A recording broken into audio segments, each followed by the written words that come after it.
সমুদ্র সম্পদ সংরক্ষণ, সার্বভৌমত্ব রক্ষা ও সমুদ্র নিরাপত্তায় কার্যকরী ভূমিকা পালন করছে নৌবাহিনী, এমন মন্তব্য করেছেন নৌবাহিনী প্রধান অ্যাডমিরাল এম নাজমুল হাসান।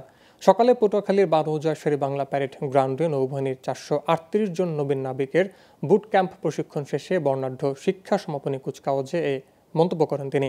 নৌবাহিনীর প্রধান বলেন, জাতির পিতার আদর্শ ও মুক্তিযুদ্ধের চেতনায় উজ্জীবিত হয়ে নবীন নাবিকরা দেশের সমুদ্র সীমার নিরাপত্তা দেওয়ার পাশাপাশি প্রধানমন্ত্রীর স্মার্ট বাংলাদেশ গঠনে অগ্রণী ভূমিকা পালন করবে।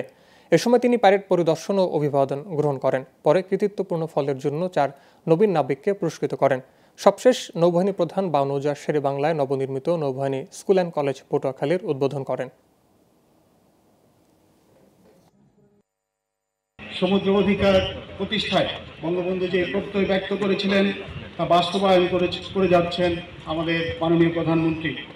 তার এই অকান্তিক প্রচেষ্টার ফলেই প্রতিবেশী দেশসমূহের সাথে শান্তিপূর্ণভাবে সমুদ্র সীমা নির্ধারণের মাধ্যমে 1,18,813 বর্গ কিলোমিটার বিশাল সমুদ্র এলাকায় বাংলাদেশের অধিকার প্রতিষ্ঠা করা সম্ভবপর হয়েছে।